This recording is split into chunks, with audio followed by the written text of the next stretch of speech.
Good morning, Rise and Freedom. I'm Austin Peterson. You're watching and listening to the Wake Up America Show at wakeupAmericaShow.com. Grateful to have you here. Thanks so much for tuning in. And if you're joining us live right now, I'm super grateful for you. Thank you very much for joining us here on the home of economic freedom and personal liberty. The show today should be very interesting. I've got some absolutely top-notch guests for you. Joining us today on the program for their very first time, two new guests, who I hope might become regulars for us. We'll see. Joining us at 7:30 this morning is Heidi Briones. If you haven't heard of her, she's a writer and a lesbian. It's Pride Month after all. Yes, very nice. Should be fun. We're going to talk to her about the question, are you a woman if you say you're a woman? For instance, yesterday, controversial commentator Andrew Tate came out in an argument with Nina Turner and said that he is a woman now. Apparently Andrew Tate is a woman. Who knew? Heidi Briones was commenting on that yesterday. She'll be joining us today to answer that question. What is a woman? Anyway, at 7:30 today, we'll talk to Heidi Briones. It's going to be a great segment. At 8 a.m. today, for his very first time on the program, I'm excited to hear from Elijah Shaffer. Yeah, that's right, the Elijah Shaffer. Some of you might remember I went on his show a couple of years ago, slightly offensive, when he was in Texas with The Blaze. He's going to be joining us today at 8 a.m. Central Time to talk about the question, are churches going woke? And I'd like to ask him what he thinks about the idea that just anything that is gay is woke. Is everything that's gay woke? We'll talk about that with Elijah. He had some really interesting tweets yesterday when he tweeted a picture or a video of a church that was showing the pride colors inside of the church. I think he'll have a really interesting perspective on that. So we'll hear from Elijah Shaffer this morning at 8 a.m. At 8:30 today, the lovely Camellia Peterson, of course, will be joining us. I've got some videos, but you're going to laugh. The only sad thing is that because she's not on our regular time slot, unfortunately, Camellia will not be able to be on camera, so you won't be able to see her blush. But I'm going to try really hard to make it so that you can hear her blush. Because this video went viral yesterday of a liberal woman who was complaining about how she couldn't find a man because the type of man that she wanted was a very masculine man. But all of the masculine men that she wanted, turns out they were conservatives, and she doesn't want to give up her independent woman status. She wants a masculine flannel shirt wearing man who is not a conservative. Well, good luck. And a story that came out of the New York Post a couple of days ago, which I've been saving because I wanted to talk to Camellia about it. Apparently, making women look dumb is the new latest hottest podcast trend. I know, isn't it terrible? We'll talk to Camellia Peterson about that. Should be fun. Yes, at 8:30 today. And I've got a bajillion other topics that there's no way I'm going to be able to have time to get to all of them, but I will talk about the big story today. Are you a libertarian? Would you vote for Robert F. Kennedy Jr. for president? I know what some of you are saying. Well, maybe if it was him versus Biden, right? I might register as a Democrat and vote for RFK Jr. in the primaries. Why would you do that? It doesn't make any sense to me, but I see a lot of libertarians who are out there saying, well, I might register for the Democrats and vote for Robert F. Kennedy Jr. This coming despite the fact that Robert F. Kennedy Jr. has said very clearly many times in the past that he would lock people like you up. This comes also very clearly, and listen, I haven't chosen a candidate yet, just so you know. I know some people might think that I am a secret DeSantis supporter or something like that. But here's the thing. Why wouldn't you register Republican and vote for DeSantis instead of voting in the Democratic Party, joining the evil party and voting for someone who's a lesser evil? Why wouldn't you vote for the stupid party for somebody who's a little bit less stupid, right? That seems to make sense, right? Doesn't it? No, it doesn't make sense? No. I think it makes sense, but that would be my opinion. I don't know. I honestly think that the thing with RFK Jr. is, and I ran into this problem back when I ran for president in 2016. Libertarians are like everybody else. They're not any different. They're not any better. They may have better ideas, but sometimes people who call themselves libertarians are really just warmed over populist Democrats. And that's where the kind of the love for RFK Jr., I think, comes in. Because for a long time, the sort of the conspiracy theorizing, the CIA, the FBI, the Mossad, and all that stuff, a lot of the conspiracy theory right were really conspiracy theory left for quite a long time. The Oswald, CIA killed Kennedy and things like that, which RFK Jr. believes, but he believes in a lot of kooky conspiracy theories. And I think that's where a lot of like the libertarian love for him comes from. He was right about COVID and COVID tyranny, and I completely agree with him on that. Do I think he'd be better than Biden in a lot of ways? Yeah, sure, absolutely. But we all know that that's not going to happen. And in my view, I think that you probably have a better chance of getting a better candidate by voting in Republican primaries. A lot of people are like, "Well, I'm going to register as a Democrat so I can vote for him in the primary." But I think a lot of these people don't necessarily know. You don't necessarily have to register as a Democrat to vote for Democratic candidates and Democratic candidates in a Democratic primary if you live in the state of Missouri. Now, I don't know how many other states actually have open registration when it comes to voting in primaries. I'd be curious for those who are listening right now to hear about what the situation is in your state. I'm from the free state of Missouri, and I like the idea of open primaries. And I know a lot of Republicans that I speak to, like Jay Ashcroft, the Secretary of State of Missouri, they don't like this idea of open primaries, but I do. And here's why: because we pay for these primaries. The taxpayer pays for these primaries. And I've never heard of a Republican or a Democrat who thinks that we need to have closed primaries, because they'll say, on one hand, oh, well, we need to have closed primaries because only Republicans should vote in Republican primaries. Only Democrats should vote in Democratic primaries. Okay, that makes sense if the parties aren't being funded by the American taxpayer, but they are. And so, since we're all having to pay the cost of subsidizing these political parties, we not only do we pay for their primaries, but we also pay for their political conventions, mind you. Then there should be open primaries. And anybody should be able to vote in any party's primary that they wish. If you want to have a private political party, that's fine, but it should be privately funded. Can I get an amen? Can I get an amen? Barney Style says Texas is open. Well, that's interesting. There we go. Chris Morrill says Scott Adams is apparently in love with RFK Jr., which is all you need to know. Corey C said the poll on Twitter you did was chef's kiss, Italian fingers. Yeah, I was asking how people would vote for Republicans, and I excluded Trump, of course. And Trumpers, of course, get triggered by that, which is, a good enough reason to do it, just because it's like, you guys need to realize it's not always all about you. But it's nice to see a poll that is not, besotted. I love that word, besotted. It's a poll that is not besotted by Trumpers, where if Trump were not in the primary, let's say he was out, say he was convicted in one of the multiple cases that's being held against him, and he wasn't able to run for president for whatever reason. I don't know. I'm not saying that's going to happen, but it's just interesting to see what happens when you don't have kind of like Trumpers skewing the poll, where it's like, oh, you've got people kind of thinking about their candidates rather than sort of like, just clicking immediately for someone that, that they, identify with tribally. You can text the show today at 573-319-1586. Chris Morrill asked the question, party conventions are publicly funded. Yes, they are. Most people don't know that. Kind of a bonkers deal, right? Yes, the national political conventions for these parties are largely publicly funded, not just on the national level, but on the local level as well, for wherever it is that the conventions are being held. All right, but let's talk about Robert F. Kennedy Jr. and the libertarian love affair with him. I'm not the only person apparently who isn't sort of being hypnotized by the Robert F. Kennedy Jr. celebrity. Spike Cohen, for example, he's a prominent member of the Libertarian Party, says that he was responding to the redheaded libertarian, Josie, who was on the show last week. She says that it's up to our group to hold him accountable. And Spike Cohen says, agreed, the best way to hold accountable a lifelong anti-2A advocate who wanted it to be illegal to deny climate change and wanted the lockdowns to continue because it was, quote, good for the climate, is not to support him in the first place. Woo, there you go.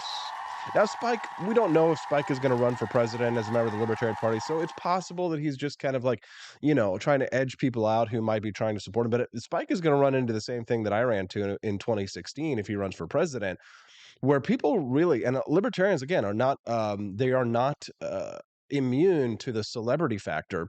I remember in 2016, a lot of libertarians were really impressed with Bill Weld. Like, they weren't sort of like acting impressed. Like, they really thought Bill Weld was an amazing libertarian vice presidential candidate, and they thought that, oh wow, because he was a governor of Massachusetts. And it was the same thing with Gary Johnson. He was a governor of New Mexico, and therefore celebrity status, therefore we should support him because he's a celebrity, blah blah blah. Because if you've got a name, if you've got a famous name, Libertarians, if we'll call them that, will support you. And Robert F. Kennedy, he's got the name. My buddy Donnie Ferguson, who a lot of you don't know who he is, but he's actually a great follow on Twitter.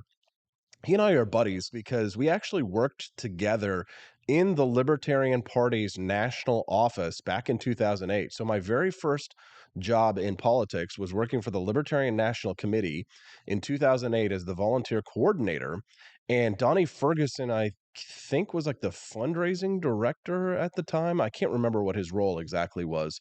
But Donnie Ferguson actually stepped in this morning with his take on RFK Jr., and he's a libertarian as well, and said that when we were talking about people who thought that they could vote in the Democratic Party and help RFK Jr., Donnie Ferguson says these are the people who thought they could take over the Democratic Party by voting for Tulsi Gabbard, who got 0.7% of the vote and was out by March.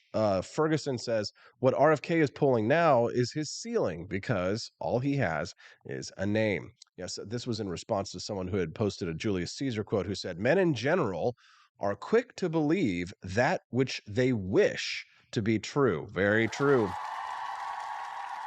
People want to believe it, and that's why they believe it. It's the same as the reason why I think people believe that the CIA assassinated John F. Kennedy, because they want to believe that. I want to believe it because I hate the CIA. I hate the intelligence agencies. I despise the FBI and the apparatuses of the state.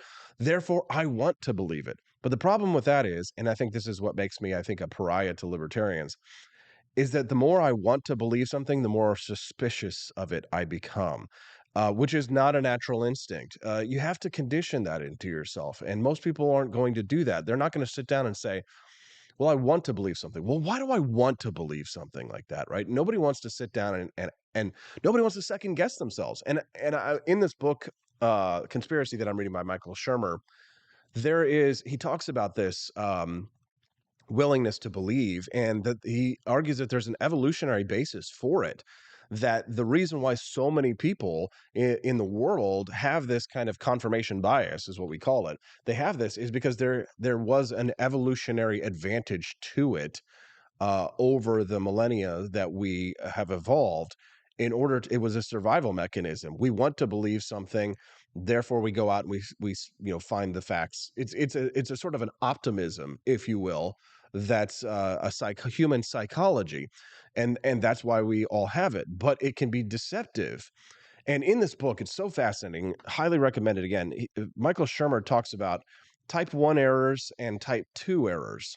So I'm a person, I'm not immune to making mistakes. I absolutely have made mistakes and had some beliefs that were wrong. And some of them we can talk about at another time. But I'd like to discuss the difference between a type 1 error and a type 2 error. And this is why most people, I think, are conspiracy theorists versus skeptics, if you will. Conspiracy theorists are prone to making what we call type 1 errors, right? And these are the type of errors that Robert F. Kennedy is just rife with, right? Especially him buying into the climate conspiracy theories, right? So I know a lot of people are like, well, you must be thinking about his anti-vax conspiracy theories. No, he's also bought into a lot of the climate conspiracy theories, the Greta Thunberg of the world. He's basically a Kennedy Greta Thunberg. But he is prone, as a conspiracy theorist, to making a type 1 error, whereas I, as a skeptic, am prone to making a type 2 error. More people are prone to making type 1 errors, I'll explain what they are in just a moment, than making type 2 errors, because the consequence of making a type 1 error is less than making a type 2 error. So let me explain what these are in just a moment. A type 1 error is the type of error where if you see a rustling in the grass, you assume that it's a lion that's coming to eat you. If you hear a rustling in the grass, you think your immediate thought is, it's a lion, it's going to eat me. Okay. That's a type 1 error. The error is that you have way overstated the potential for a threat. But you think to yourself, well, if it's not a lion, then it's fine. I'm just going to go ahead and run away anyway. And then if I find out it was a lion, well, then at least I haven't made that kind of an error, right? Whereas someone like myself, a skeptic, we are prone to making type 2 errors. And a type 2 error is a type where you hear something rustling in the grass and you assume it's the wind because 99 times out of 100, it's the wind. Right. For example, this is funny. My wife is very much a type 1 error type of person, and I'm very much a type 2 error type of person. So the other day, this is a perfect example of this. The other day, the house had been getting a little bit musty smelling. So we've been doing like some carpet cleaning and treatments and things like that. And one day I decided to open up the windows to let the air circulate and let the house kind of air out. And then it was on a weekend, so we went upstairs and we were taking a nap, and our dogs were sleeping up in the room with us. And all of a sudden, there's this loud bang downstairs, and my wife jumped up, screaming bloody murder, and the dogs jumped up and were barking their heads off. And because their immediate response was to think, well, there's an intruder, somebody's breaking into our house, there's someone downstairs, there's a lion in the grass. Whereas when I woke up, my immediate reaction was to be annoyed and to think to myself, well, the windows, immediately my brain went, the windows are open downstairs. Therefore, something probably fell over, and therefore, it's just the wind. Like literally, it's just the wind. And of course, we went downstairs, and we went downstairs. We saw that it was, I don't remember what it was, but something had just been blown over because I immediately remembered that the windows had been opened, and that is very likely to have caused something to have blown over, and hence the loud noise, right? But here's the thing: the consequences, and this is why most people tend to have the conspiracy theorist mindset. There's an evolutionary advantage to being the type of person who is terrified jumps at every single noise, because if you jump at every single noise and it's just the wind, well, you're not going to get eaten by a tiger. But if you jump at every single noise and it turns out but if you don't jump at every single noise and it turns out it is a robber downstairs, the robber will kill you or the lion will eat you and all that kind of stuff. Anyways, I didn't mean to go in such a big brain rant on these kinds of things. I'll go ahead and play for you the audio of the interview that Robert F. Kennedy Jr. did on Twitter Spaces with Elon Musk last night. Take a listen to this. This is him talking about his position on gun control. On the gun control is I'm not going to take away anybody's guns. I'm a constitutional absolutist, and we can argue about whether the Second Amendment was intended to protect guns, but that argument is now been settled by the Supreme Court, and it has the Supreme Court, the Antonin Scalia's decision is a very expansive interpretation of the right to own a gun. But more importantly, anybody who tells you that with incremental changes or incremental laws in regulating guns, and by the way, I want to say this, I have 2 members of my family that were killed in gun violence. So, I understand the heartbreak that this is causing to so many Americans. It's touched my family directly, and I know as president that you are going to expect me, and I'm going to do everything I can to reduce. Wait a minute. Pause here for just a moment. I'd like to analyze that for just a moment. So there's probably a lot of libertarians who agree with the CIA about gun violence. So let me just ask you something. If it was the CIA that murdered Robert F. Kennedy, then it's not, the problem isn't Americans owning guns. God, I think I just had this realization just now on this podcast. If he has claimed many times that it's the CIA that killed his uncle. Oh my God, how could I not have spotted this before? I'm going to tweet about this. God, I can't wait to go to the commercial break. I'm going to be on tweet storm fire here this morning. The problem isn't the civilians own guns, you moron. It's the fact that the CIA killed your uncle, at least according to your view of things, right? So it's not the problem of civilians owning guns, it's that the government owns guns, right? I wonder what he thinks about Sirhan killing his dad. Interesting stuff. Now, I can't wait. I'm going to have Heidi Briones here in about 10 minutes. We're going to change the subject, but I'll let you continue to hear what Robert Kennedy Jr. had to say about gun violence. Take a listen. Gun violence in this country. I think one of the tools that has been taken out of my hands is taking away people's guns. I don't think it's the right thing right now because it will just polarize our country. I've lived in rural areas of this country.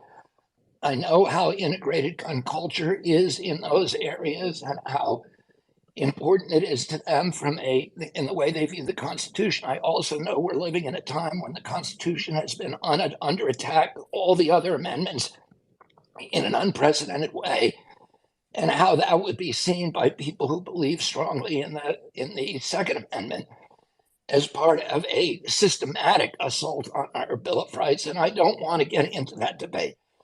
I want to stop the school shootings. And if it comes down to protecting the schools the way that we protect airlines, I will do that. I do not want any more children dying in our schools.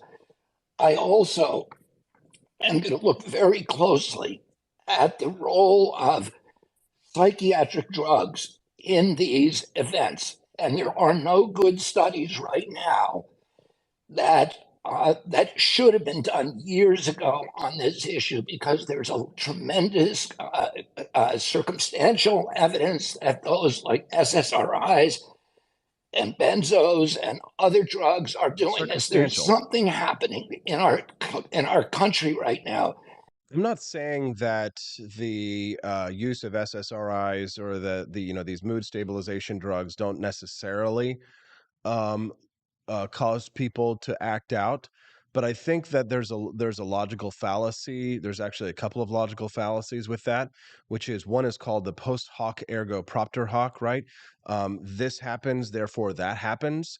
Just because someone took SSRIs before they went on a mass killing spree doesn't necessarily mean that it was caused by that, right? You drank a glass of water before you went on a killing spree, therefore drinking a glass of water makes you go on a killing spree. And a lot of times, what you'll find with these people who go on killing sprees who are on SSRIs, it's that they actually had gotten off of their medication and they weren't taking their antipsychotic or antidepressive medication, a lot of them. So you have to be careful about these kinds of arguments. And I'm not saying that we aren't over medicated in society because I think we probably are, especially when it comes to kids. But I also don't just jump onto the boat with the whole idea that well, this happens, therefore that happens. Again, all we're doing this morning is debunking people's logical fallacies here and poking holes in people's thinking. But that's what we're supposed to do, right? We're trying to determine who should be the next leader of the free world. And some people, especially many libertarians, many such cases, think that it should be this Robert F. Kennedy Jr. guy. And I'm analyzing what he's saying. And frankly, a lot of what he says doesn't make sense. And he falls prey to very simple logical fallacies. He's very prone to type 1 errors. Let's continue. That is not happening anywhere else in the world. It has never happened in human history. And you have to look at almost all of these drugs. If you look at their manufacturer's inserts, they include a side effect of homicidal and suicidal behavior. And prior to the introduction of Prozac, we had almost none of these events in our country, and we never. Right, but you could say, well, prior to homosexuals coming out of the closet, we never had mass shootings, right? This happened, therefore that happened. So he's committing very clear logical errors here. Seen them in human history, where people walk into a schoolroom of children or strangers and start shooting people. There's other nations that have as many guns per capita as we do, like Switzerland. Maybe it didn't happen because we were in one-room schoolhouses and you had to walk 28 miles up into the Black Hills in order to get to the local schoolhouse, right? We weren't quite as dense a population. There wasn't as easy access. And quite frankly, we weren't as soft back then. The teacher probably had a shotgun sitting right next to the decks back in the 1800s. Let's continue. Switzerland, the last school shooting was 21 years ago. We have one every 21 hours. The one thing that we have that's different than anybody in the world is the amount of psychiatric drugs our children are taking. But And that's also because we can afford those psychiatric drugs. And I'm not saying that we should be loading up all these kids with drugs. Like Chris Morrill says, he probably has a point in the prescription. But I'm asking you all to listen very closely and not just believe everything a politician says right off the bat. Let's continue. our people are taking. Oh, I gotta go. It's time for me to go get Heidi Briones. I want to ask her if I'm a woman just because I say I am. I am whatever I say I am. If I wasn't, then why would I say I am? I don't know. It's just the way I am. We'll be back with Heidi Briones on the Wake Up America Show at wakeupAmericaShow.com.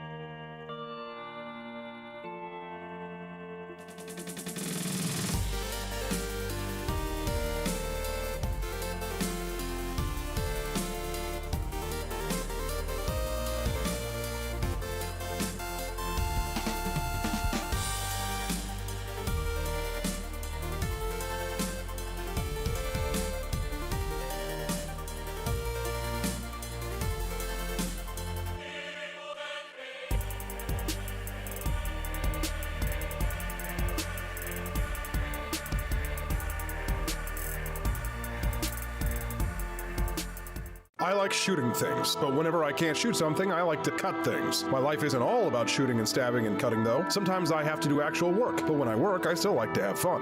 And there's nothing less fun than trying to cut with a crappy knife. Thankfully, from the ancient sect of Christian knights, who also loved cutting and stabbing, comes a new implement that has received my personal blessing, the Templar knife. Like the ancient sword of Excalibur, you don't choose a Templar knife, it chooses you. You just decide what kind you want on the website first, however, and then order it online, and then it chooses you. The Templar knife comes in a variety of shapes.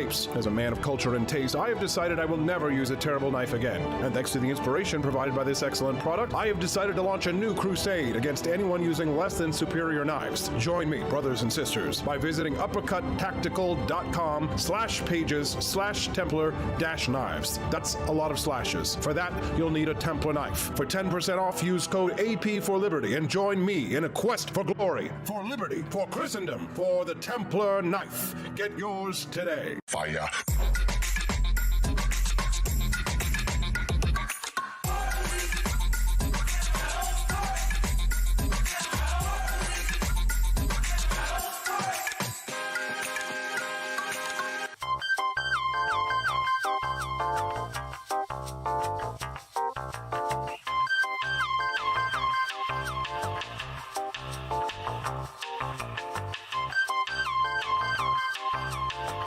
Hello, this is Barack Obama, and let me tell you why Austin Peterson stinks, and you should never pay attention to anything that he has to say. First of all, he's a libertarian, and we all know libertarians are idiots. They don't realize how important government is to everything that we do. I recently became aware that Austin has opened up a libertarian shop at apforlibertyshop.com. Now, I'm asking you as a personal favor to me that you never ever visit apforlibertyshop.com. With all of the great Liberty merchandise there, the last thing that we need to do is to get people spreading this message around the country, because then they might start thinking that they don't need government. And that's the last thing that good Democrats like us want. So if you love democracy, like me, and hate freedom, then don't visit AP for Liberty Shop. Like I said, whatever you do, do not visit apforlibertyshop.com. I'm Barack Obama, and I approve this message.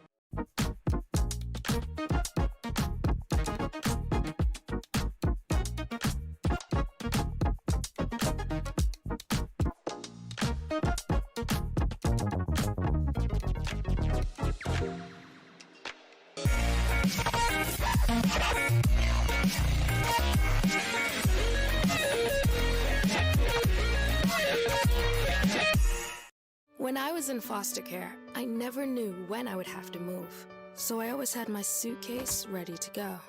Then one day, I was adopted. My new parents opened their hearts and home to me. My parents cook my favorite breakfast for me every morning. My parents take me on trips I never thought I would go on.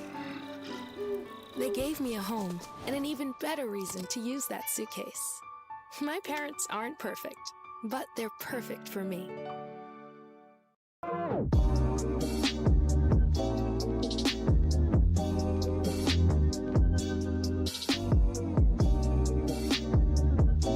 would remind you that extremism in the defense of liberty is no vice. It is better to settle these matters in the courts than on the streets, and new laws are needed at every level. But law alone cannot make men see right.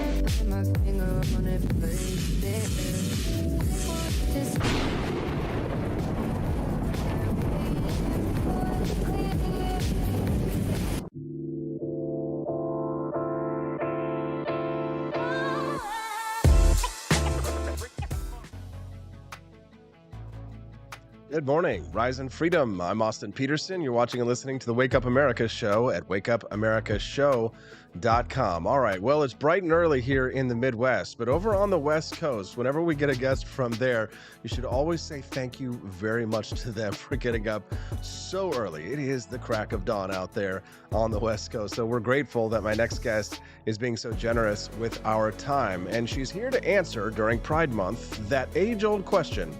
Well, it's not really age-old, is it? It's really just a question we've been asking for like a year now. What is a woman? Joining us now during Pride Month is Heidi Briones, and she's joining us from the West Coast. She's a wife, a writer, and a content creator, and she's joining us live now. Good morning, Heidi. Thank you for joining us. Hey, good morning, Austin. Thanks Good so much morning. for having me. Glad to have you here. Happy Pride Month, Heidi. I imagine that you must feel a swelling of pride, a bursting of pride this entire month. Are you proud to be a lesbian? And how does it feel to be a member of the LGBT community in this month? Sure, I'm proud to be a lesbian at this point in my life, but yeah, I mean, it is kind of cringe to hear straight people telling me, happy Pride, because it was always it's nice being a fringe group with a secret, that you can kind of keep to yourself, and it was fun then. Now it's just it's not as cool, it's that hipster thing where it's like your favorite band gets mainstream and you're just like, oh God, this is not cool anymore, huh? So it's that It must vibe. be weird Yeah. to see corporations putting the pride flag in their logos and seeing them sort of pander to your minority in a way. How do you feel about that? It's gross. I can't stand it. I mean, when I was, a younger person, you would wear like a little rainbow bracelet or a little pin or something to let like other, gay girls know or whatever that you were available and kind of, looking. And it was very subtle. And now it's just totally in your face and just like vomiting everywhere, this rainbow. And, now they have whatever, all these different colors in the flag and it's hideous. So it's super cringe to me. It's not, it has nothing to do with anything in my life. And the last thing I want is corporations pandering to me over my sexuality or anything else. Would you say that the LGBT community is sort of overcorrected for the type of oppression that they experienced over the decades, and that the sort of what's happening right now with all these corporations sort of taking it up and it being incorporated through environmental, social, and governance standards, that this is an overcorrection? How do you feel? I don't even feel like it's us exactly. I mean, I don't feel like there's a, gay community driving all this. I really think that it's some activists with a lot of funding and, organizations, and then also corporations and big pharma and everything else pushing a certain agenda that has nothing to do with me or any other gay person that I know. And I've been in the so-called community for at least 2 decades. And this has nothing to do with me or my life. So I don't feel like we are overcorrecting anything. I feel like it's um, honestly, it's a far left wing movement at its core that just grasps onto whatever identity happens to be the current thing and happens to give them that push over the edge to bring more people onto the oppression Olympics. So I think that's what's going on more than us pushing anything or us trying to overcorrect, because most gay people just want to be left alone and do their own thing and just not suffer like violence and and like extreme oppression. And I don't think that we have that here. I think that that happens in other countries, and I think that we're pretty much good in the US in most areas. So I think that we're doing quite all right without the the whole hullabaloo.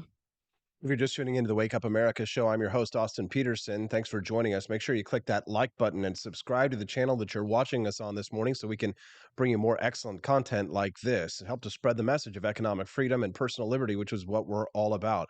Now, Heidi, I consider myself, or at least I have considered myself, somewhat of an ally to the LGBT community. I have a gay brother, gay friends, and even a gay dog. But nowadays, things have changed. If you want to be a supporter or an ally of the LGBT community, it's almost as if you have to accept absurdities. And those of us who remember our Voltaire, remember those who will accept absurdities will commit atrocities. And when I see what's being done in the name of LGBT activism, what's being done to children in regards to gender transitions, mastectomies on minors, hormone therapy, replacement treatment, and things like that, I find myself siding with the type of people who would like to put people like yourself back in the closet. I mean, when I have conversations with some of my conservative friends, at some point I have to ask myself, so what are you going to do to remarginalize the gays? I mean, trust me, it's at the tippity top of their agenda. But when it comes to preventing the mutilation of children, I have to side with them. How do you feel? Well, I feel like I'm glad that conservatives are, noticing this issue, even though I may not agree with them on other issues or on their methods on approaching this. This is something that radical feminists have been looking at for several years. So I think that it's good that we can have an issue coalition with people that we may not otherwise agree with, whether that's, pro Second Amendment, anti war, or anti mutilation of children. I think these are all rational things that society should, get behind and back together, whether they agree, on other things or not. So I'm personally happy to work with conservatives, even if they don't like my lifestyle or if they think gay marriage should be illegal. I really don't care about any of that. What matters is protecting children is number one, and protecting women is a close second right after that. So I think that if anybody wants to fight with that with us, I don't really care what they think about my sexuality. I mean, I'd rather, be friends with somebody that doesn't like my sexuality, but, like likes kids and women, like then the Yeah. opposite, then there's like, yeah, your sexuality, but oh, let's mutilate kids and get rid of women. Like, no, thanks. Yeah. Well, speaking of women, I guess we need to answer the question, what is a woman? I saw yesterday that you had retweeted commentator Andrew Tate, who was in a debate, I think, with Democrat Nina Turner about the question of womanhood. And I don't know if you saw Matt Walsh's documentary. My wife and I watched it just last weekend, and it was comical to see these Democrats, especially professors at universities, actual gender transition doctors, unable to answer the question, what is a woman? So maybe you could help us understand. Sure. A woman is an adult human female, which means, someone that has or has had, female reproductive organs. And that's pretty much it. I mean, you can go with the chromosomes if you'd like. I'm not, a biologist, of course, but I think I think it's a fundamental concept that we learn when we're very young. So I think that the question is pretty hilarious. And yeah, Andrew Tate is apparently now identifying as a woman and a lesbian, which is just quite hilarious to me. So I definitely Why do you think commented on that the that. left feels the need to erase womanhood? I think the left. I mean, the thing with leftist movements is that you want everybody to be part of this very large oppressed class. So this is called intersectionality. So the more people that you can get into this big, oppression group, the better. And so basically, they want to kind of create this army of, they and thems that don't have, a sense of truth and biological reality or any, essence of that, so that they essentially will go along with whatever the new thing is. So if somebody can't identify by something as simple as like their biological truth, then you can really sway them towards whatever is going on at the time. So I think it's very insidious, and I think it's a sign of a a deep cultural revolution that is trying to be pushed. And it won't win. I mean, it's ridiculous because you can't have the next generation without women and children. So eventually, it's going to pretty much die. But I think it's their last kind of push at the end of this postmodernist phase of, relativity, and, let's see if we can push socialism this way. And it's not really going to work in the end, but it's a time period that we're going through for sure.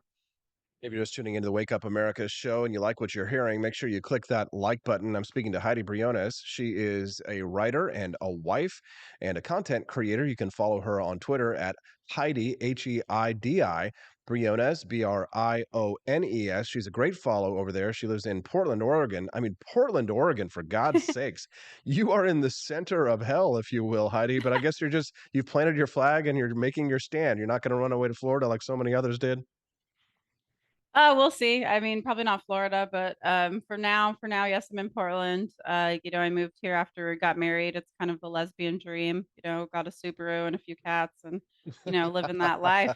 Didn't really realize it was going to turn super, super fascist during COVID. This was always kind of like the more chill part of the West Coast, to be honest. Pretty free and laid back, and kind of that medium-sized, nice, sweet spot city. But yeah, it has gone to holy hell. And yeah, I'd like to be here and try to do some good here, try to fix some things, or at least like push the Overton window towards liberty, so that the next time something happens, we're not experiencing these lockdowns and this horrible fascism that we did during COVID. A couple of days ago, Heidi, you retweeted an interaction that you had with a gentleman by the name of Jay Ashman, who asked the question, "What happened to you?" You said, "I'm based now." He says, "Your loss. I remember when you were a normal person. What a shame. What has it been like, sort of coming out of the closet a second time as not a leftist?" Yeah, way worse than coming out as gay. I mean, that's sort of just a matter of fact thing, but this is very much like, wow, yeah, you really lose a lot of friends because you are in a cult when you're in any type of ideological group like this, not just leftism, but I think any kind of firm political ideology or dogma. When you do walk away, yeah, you lose friends, you lose your sense of identity. People ask you what happened to you, and um, yeah, I mean, really, I feel like I've essentially been the same, and I feel like they've changed. So that's sort of, I think it's a very cult-like thing, right? You might join like a cult or a movement, and then they start getting extreme, and you're like, "Hey, I'm out," and they're like, "What happened to you?" You're like, "No, no, no, no, that's not what's going on here. It's what happened to you." like, Right, like it's not you, me that's you went. changed, it's you that's changed. My brother is in the same situation as you. He was always kind of a soft liberal for most of his life and a Democratic voter, but because he hasn't bought into critical theory and because he thinks kids need to be protected, he's now feels like an outcast. And he works in the music industry, so he's got to really be kind of careful about, who he might offend. I don't know what you do for a living, but I can imagine that you probably feel a little bit marginalized. And it's not easy if you don't work for yourself because uh, people people now they demand diversity, equity, and inclusion.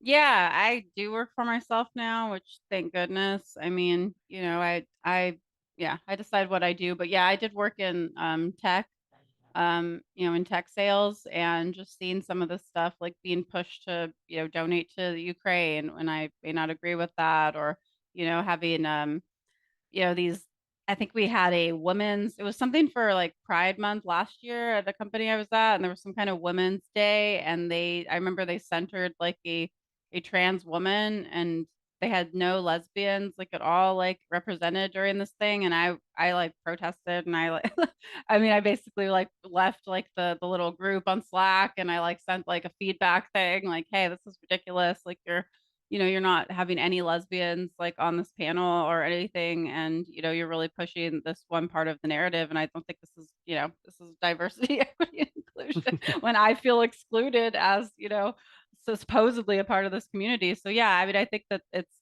I would suggest that people do not work for these companies, and at least work for companies that are neutral. I know it's not always, the case and possible for everybody, but if you can, try to find companies that are more neutral and aren't going to push this stuff onto you and to others, and look at your social and try to whatever get you canceled and all this kind of crazy stuff that's going on. It sounds good. Well, I know that you have got to run, Heidi. We don't have much Yep. time with you left, but is there anything else that you'd like to share with our listeners or plug before we let you go? No, I think we covered it. I mean, please do follow me on Twitter. I am going to start doing more Twitter Spaces on these types of issues, talking about gay people that don't agree with the LGBT movement. Veterans against war. Those types of conversations are things that I like to have on Twitter and on Twitter Spaces. So come and join me. And it's been great, Austin. Really appreciate it. Yep. Thank you for your time, Heidi. Thanks for getting up early. I love your Twitter account. It's been fun to watch your feeds, and you certainly crack me up almost every single day. So I highly endorse and recommend following you on Twitter. Have a great one and a wonderful day. Thank you very much for your time. Take care. Bye.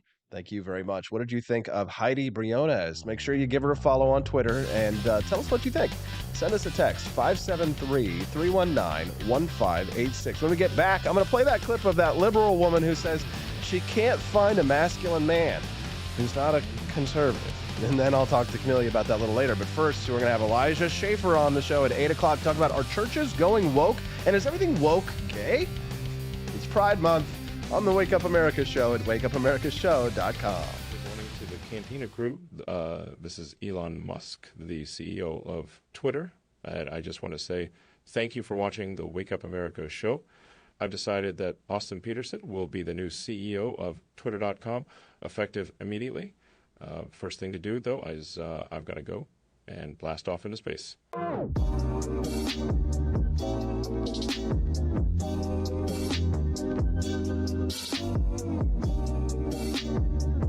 If there wasn't going to be somebody who was a fiery champion of liberty, somebody who would get out there and who would be aggressive, and if they wouldn't do it with more fire or passion than I had, then I would go and I would fight this battle for us. I've fought for the principles that we all share. Parties tend to be secondary to me. We're here because we believe in the principles of liberty. I am not a perfect messenger, but I think I'm a damn good one. This is a replica of our first president's flintlock pistol. You have my full support, my respect, and my gun.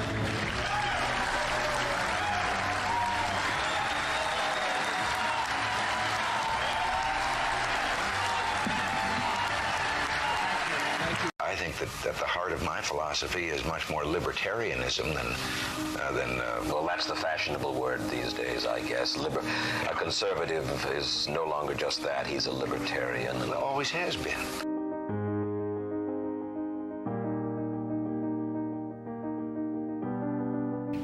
Yet any time you and I question the schemes of the do-gooders, we're denounced as being against their humanitarian goals. They say we're always against things, we're never for anything.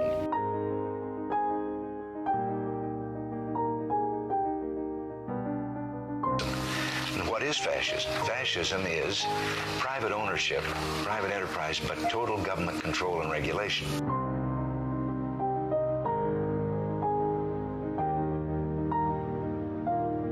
Well, the trouble with our liberal friends is not that they're ignorant. It's just that they know so much that isn't so.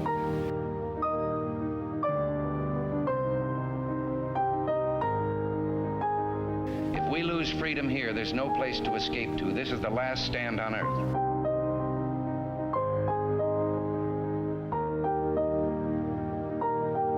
This is the issue of this election. Whether we believe in our capacity for self-government or whether we abandon the American Revolution and confess that a little intellectual elite in a far distant capital can plan our lives for us better than we can plan them ourselves.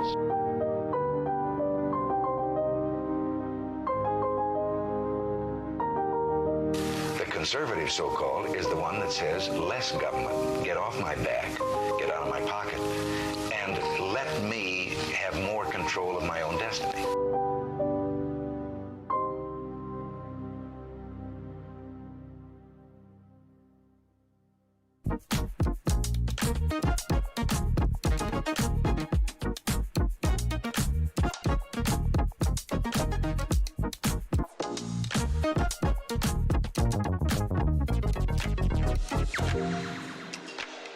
What would happen if I had to pick up the phone, call 911 for one of my family members or one of my neighbors? What would I do if no one was on the other end to respond?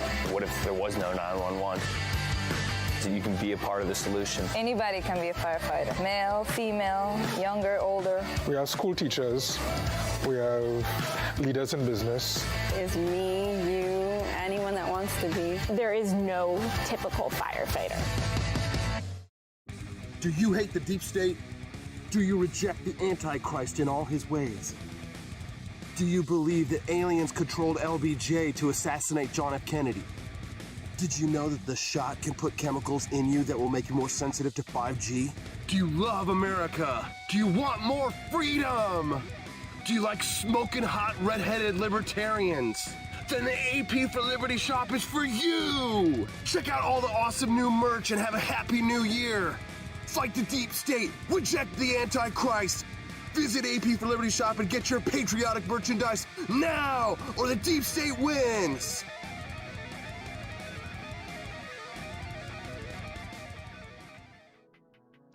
Good morning, Rise and Freedom. I'm Austin Peterson. You're watching and listening to the Wake Up America show at wakeupAmericaShow.com. Hope you're feeling well on a Tuesday. I feel like crazy pain in my lower back. I think I threw my back out yesterday. Steph and I were doing karate. This is how you know when you're getting old. And I'm just like sitting here during the break, like, I have no idea what happened, but it's like, I feel like I need one of those things. What are you, when you're a pregnant woman and they give you like the shot in the lower back or something like that? I feel like I need something like that right now. I'm in pain. What is a woman? Oh gosh, tummy ache. Don't laugh at me, come on. Just because I threw my back out like an old man. But I'm gonna power through it because we've only got an hour and 10 and I've got too many great guests today. We still got Elijah Shaffer who's going to be joining us here in a little bit less than 10 minutes. And Camellia Peterson joining us at 8:30, and I've got too many funny clips. All right, I saw this clip yesterday, and I thought to myself, oh, not this clip. I'll play that one for you in a second, though. Sexy. To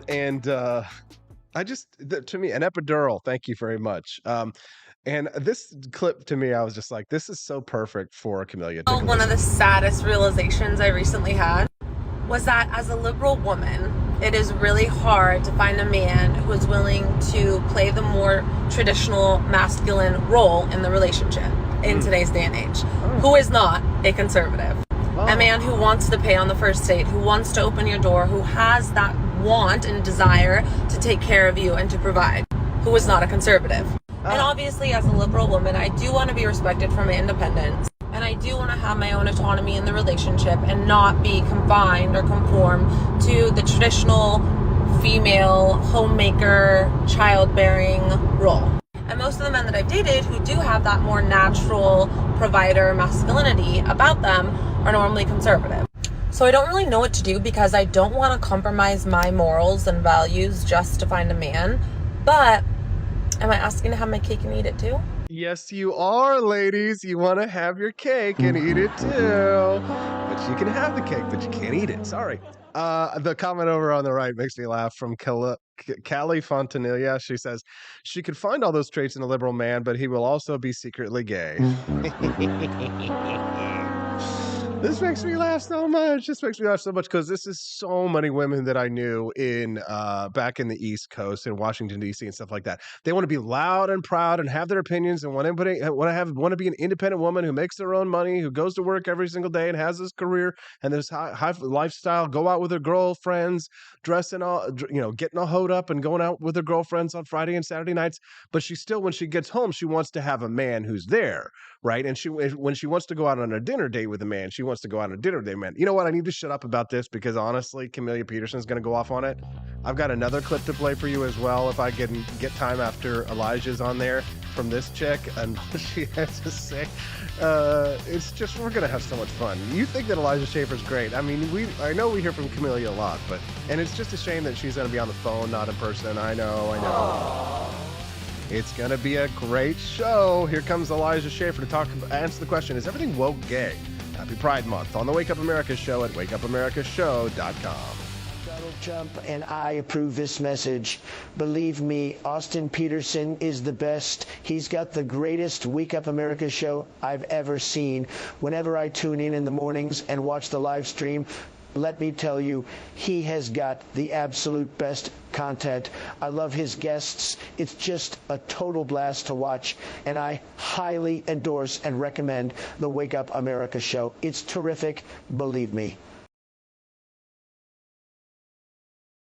Step right up, ladies and gents, to learn about the coolest president yet. He's not just any old prez, he's Calvin Coolidge, and boy oh boy is he different from the rest. He was quiet as a mouse, but don't you underestimate his power. He knew how to handle money, and he didn't waste an hour. He cut taxes, lowered debt, and balanced the budget with ease. No wonder the Roaring Twenties brought such prosperity and peace. But don't take my word for it. Grab a copy of Calvin the Coolest President and see for yourself. It's a children's book that'll make you smile and help your little ones learn about wealth. You can find it on Amazon Kindle or get your hands on a paperback at apforlibertyshop.com. So come on down and get yourself a copy of the book that's making waves all around town. You won't regret it, so get ready to be floored, because Calvin Coolidge, well, folks, he really scored.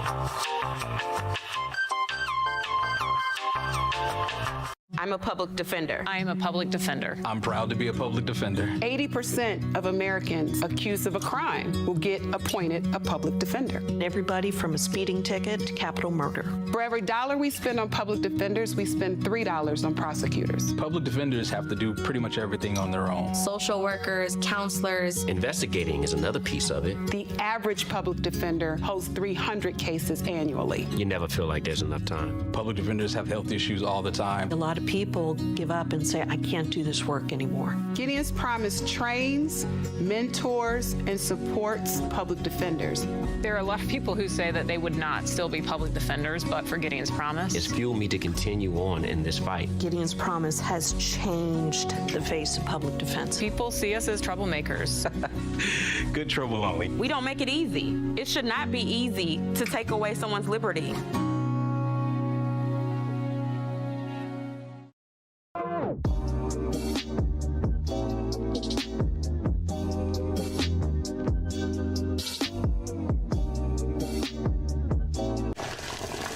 Ever hear the one about the frog? Put a frog in a pot of boiling water and it'll jump right out. Here's my resume again. But put a frog in a pot of cool water and slowly heat it up, and that frog will boil. It's a lie. But as a metaphor for us and all that we go through as veterans, Do you have any real-world experience? it's a story that rings true. We make excuses for how we feel. We push everything down. We tell ourselves the lie that it's easier to stay in that boiling water, to disconnect. And some days, maybe it is. But you've never been interested in easy. Make no mistake, reaching out is hard. Do it anyway. You're not alone. You've got this. You are not a frog. Find resources at va.gov/reach.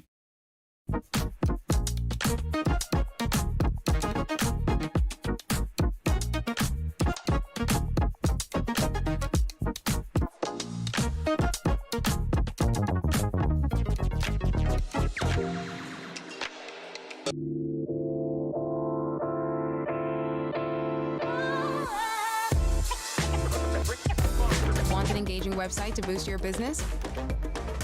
You're just a click away from 5-star Fiverr talent. Hundreds of freelancer skills like web design. Head to Fiverr.com today and get something started.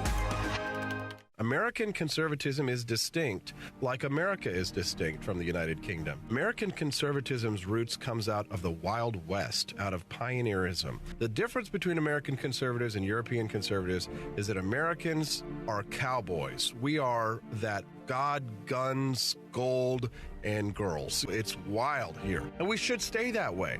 We shouldn't allow a European version of conservatism to come and infect us here. We like it wide open spaces here, deep in the heart of Texas and all that.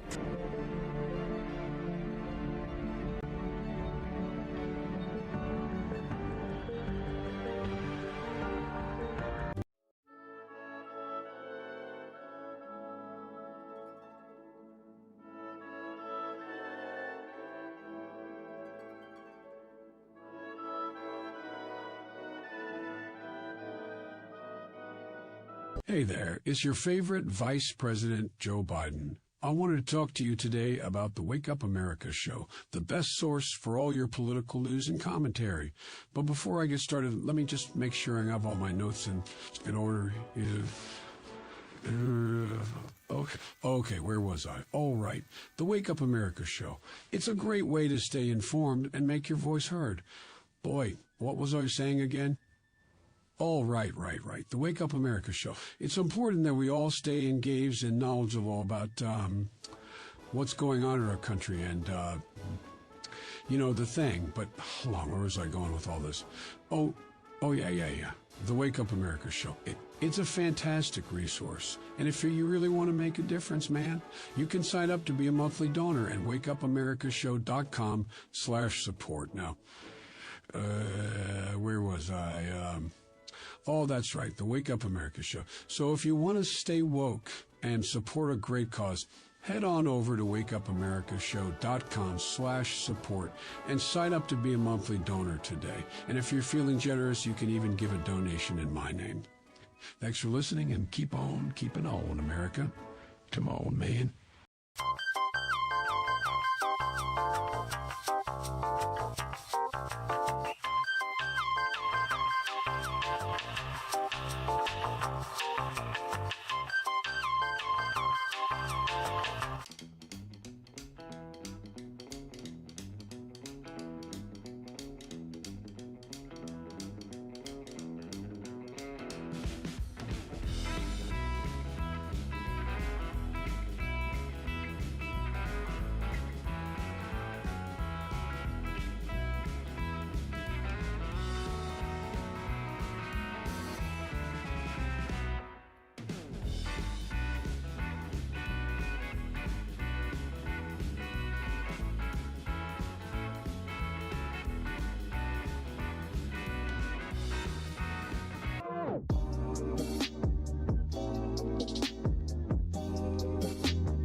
Thank you for watching the Wake Up America show with my dad. Today, I'd like to share with you 3 reasons why you should visit Dad's online store at apforlibertyshop.com. Number 1, you can get exclusive freedom-loving merch designed by AP himself. Oh, me mom. Good morning, Rise and Freedom. I'm Austin Peterson. You're watching and listening to the Wake Up America show at wakeupAmericaShow.com. My next guest tweeted a video from the church or the Cathedral of St. John and said the saddest part about this church with the rainbow flag, as you can see on the screen right now, is that it shouldn't be weird to have a rainbow in church.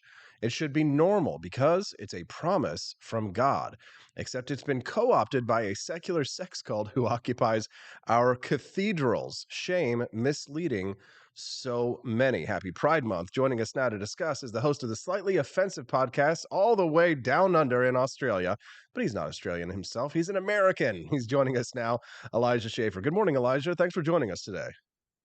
Good morning to you and good night to Australia, man. I'm happy to be here. Yeah, grateful to have you. So, Elijah, when you see things like that, as a practicing Christian, tell us your thoughts, kind of extrapolate on what you were saying there yesterday.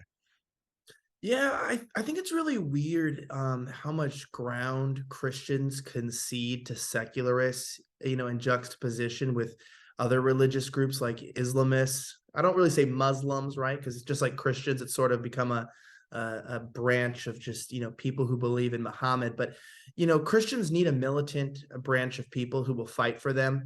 And instead of like, even catapulting or giving any of those people ground, they push them out as being hateful or they basically are not understood in the churches themselves, and instead the churches are left sort of defenseless. And I feel like it's a total conquering method, like America pretending to go to the moon. And I mean that kind of jokingly. I'm not sure where I stand on that one.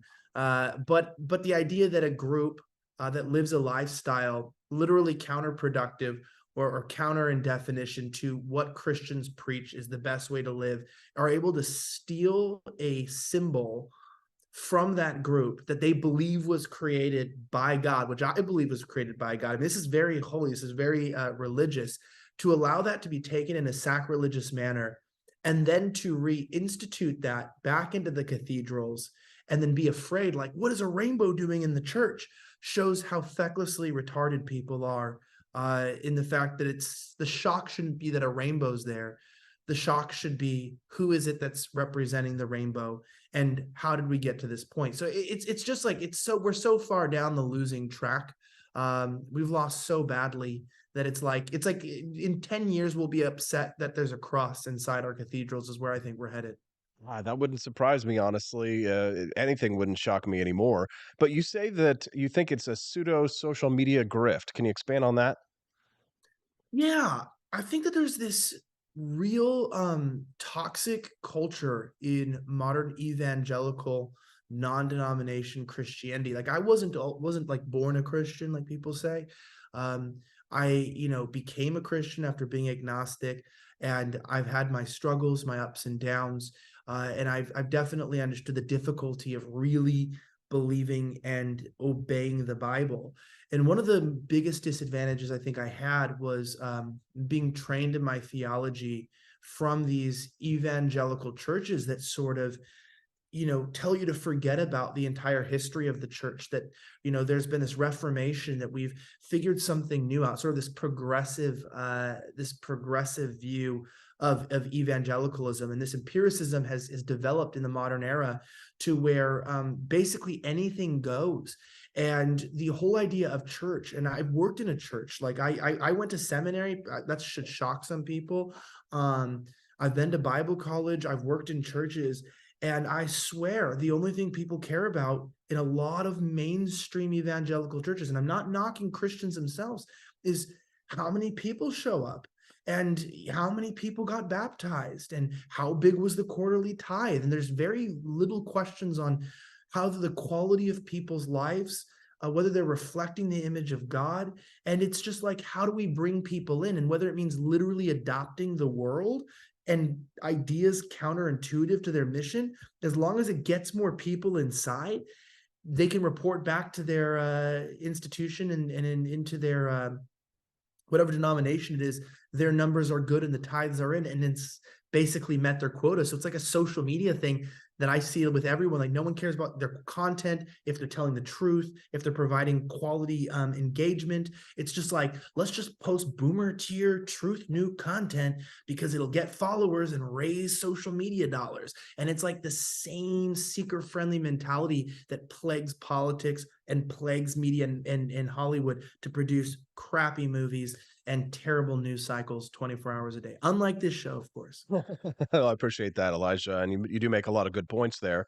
If you're just tuning into the Wake Up America show, good morning. Thanks so much for joining us. Make sure you click that like button and subscribe, whichever channel you're watching us. We are on Apple, Fire TV, Roku, Twitch, YouTube, Facebook, and Rumble as well. So make sure you subscribe to whichever channel you're watching us on this morning.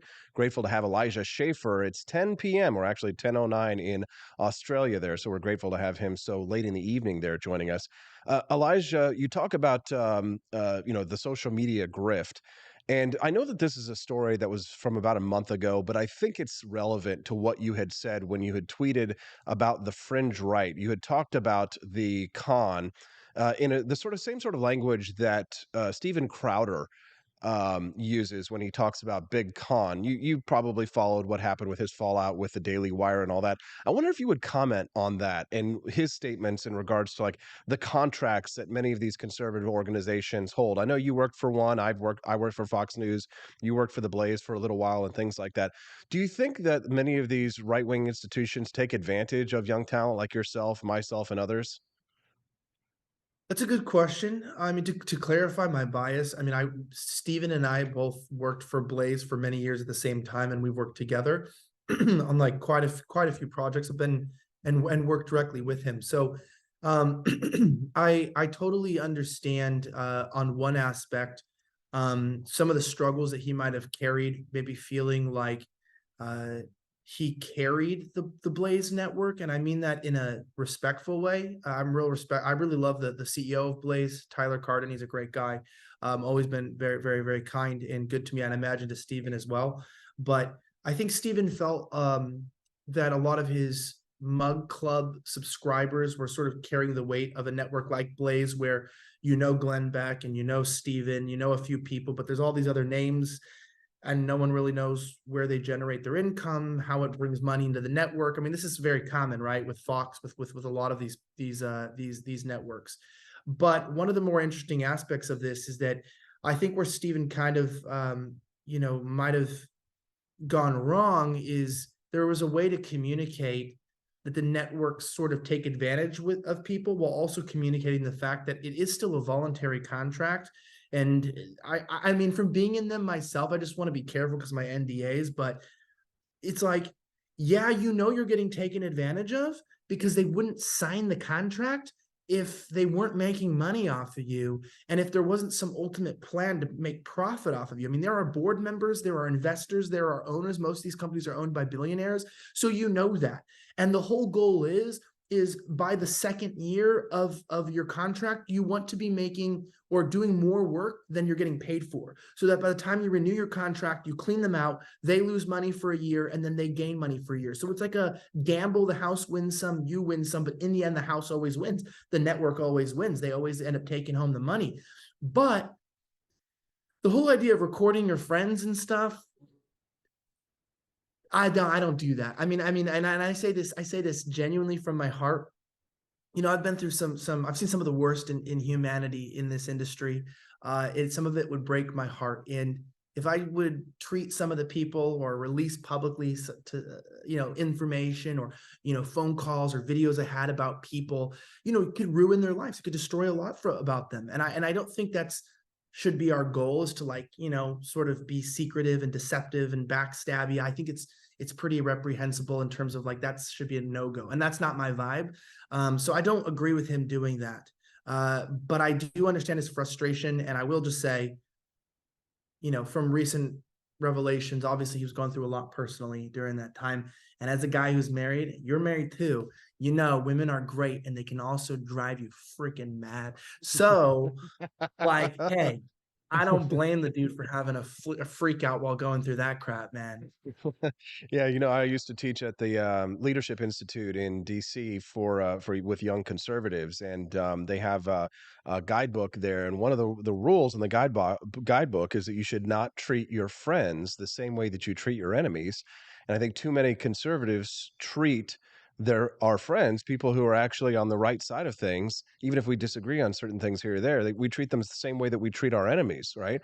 And we're seeing that actually happen a lot with the Trump movement in the presidential race, Elijah. I mean, I don't know if you're for Trump or against him, or for DeSantis or against him, but I'd love to get your take on that, because it seems as if the Trump movement is getting smaller and smaller and angrier and saying all these ridiculous things about DeSantis. He did a terrible job with COVID and things like that.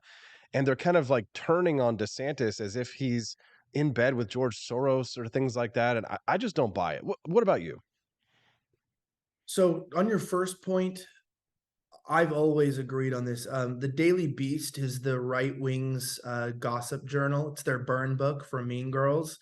The left wing has to waste no energy or resources smearing and slandering right-wing individuals. Your friends, and I'd like to repeat this, your friends will lie to the media about you. They will slander you. Good friends that you've helped in their lives, and may God forgive them for that. But that's the right wing's fault. They're Hollywood rejects fighting for scraps, which goes on to your second point. And I say Hollywood rejects. This is from working in the environment. Most of these people hate the networks they work for. They're very miserable individuals. They just didn't make it in Hollywood. They didn't make it in the comedy scene. They didn't make it even to Fox, which is very liberal if you don't know that. You would, but maybe the audience doesn't. And they just get stuck with these contracts with these companies, shilling ideas they don't give two craps about. And unfortunately, that leads us into this world where you end up with fights that I don't know if people are really invested in, or if they're just forced to do it, because there's nothing lamer in the world right now than this fight between Trump and DeSantis people. Like, I mean, I literally would say I'd rather smoke grass, but some types of grass are fun to smoke. So that's not even a fun comparison. It's like, it's 2023. Go have a kid or something. Go watch. I'm not even saying this. I'd honestly maybe rather have you watch porn than fight about this, because at this point, anything you think is destructive, there's nothing that shows that you're a sucked up loser, unless you're getting paid, by the way, because that's kind of cool. If you're getting paid tons of money to pretend fight on the internet, good for you, right? There's worse ways that you might have to earn money in the back of a gas station, right? So, I mean, I understand that, but people going back and forth on this, like, I am a pro-Trump guy. I'm very aware of his weaknesses. I mean, his shilling of big pharma. I mean, I saw DeSantis fighting about the same thing when he was in office, talking about how he was getting it to the older people first, prioritizing it. The point is, I don't like politicians, man. I don't like them. I don't like them. I don't think Trump is perfect, but then it's like you look at the other side. What is Biden better? And then even more black-pilled, do presidents really change anything? That's very black-pilled. If you're just tuning into the Wake Up America show, good morning. I'm Austin Peterson. Make sure you click that like button and subscribe on whichever channel you're watching us on this morning. I'm speaking to the great Elijah Shaffer. He's the host of the Slightly Offensive podcast, and he's joining us now all the way from Australia, where it's now 10:16 p.m. So we're grateful to have him, and he's being generous with his time this morning. Elijah, you've sort of undergone a bit of an awakening in the last several months. It's been enjoyable to watch your feed where you're talking about the birth of your new son. Congratulations to you on that one. And you've really kind of like gone to your roots, if you will, with your family. Do you want to speak a little bit about that? Yeah. So I feel like life began when my son was born. And if you're a parent, you probably relate to that 100%. But if you don't have a kid, I can see why they're discouraging people from having them. Because I mean, it's really true. Like it's a life-changing experience unlike any other. And I don't mean to be like fairy tale Disney. But seeing a little version of you, and what's creepy is some people's kids, they don't know who they look like. My son is a spitting image of myself, and so I'm praying for him. As I feel sorry for him, he's gonna have to work harder to get the ladies. But he's a spitting image. He's got my nose, he's got my forehead, he's got my little crinkly brow. And seeing my wife take this role so seriously, I've lived and I've made my finances in a way that she's able to stay home. She wants to stay home. And watching her take her from her pregnancy to her classes to the birthing process, we went all natural. We didn't do interventions. We didn't do epidural. We're not doing vaccines.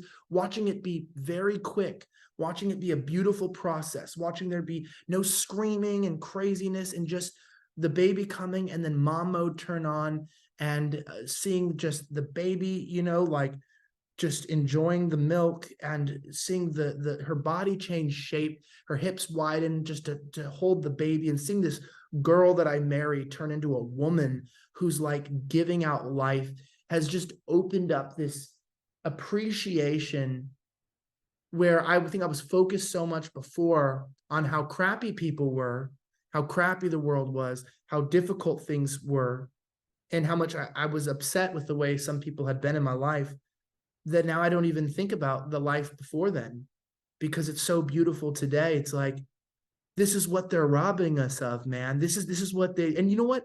He was only 7 weeks old, and we already flew him down to Melbourne. So it doesn't stop you from traveling. 6 weeks old, already took him on a flight to another state, and he might travel internationally very soon too. So it doesn't slow us down, and it's all a lie. Yeah, I keep telling my wife because we're working on that right now, trying to have a child. That she's like, "Oh, well, we can't do this, we can't do that," and I'm like, "No, we take our child with us, right? Like, there's no reason we can't, have our child be included and be a part of our life in this way." I think that the anti-natalists, Elijah, have done a very good job of propagandizing the idea that once you have a child, that your life is over, and I don't agree with that. No, it's not true. And I think the inspiration for that were my in-laws because they were missionaries in Africa. No, they were not these colonizers. They were very, very respectable people, like Army Corps engineers helping with infrastructure and different things in Uganda, Tanzania. I mean, they had one of their daughters in Africa, brought their babies there, just raised them in Africa. I mean, yeah, they got shot at, they got robbed, they got tied down, AK-47s pointed at them. But hey, my wife's got a fun upbringing and she's got a great hell of a story to tell. And they've told us that one thing, like, you just bring your kids on the adventure with you. Your kids do not stop you. You stop yourself because you decide the life that you want to live. And it's like, yeah, can you be getting smashed drunk off of 12 vodka sodas when you have a kid? You could.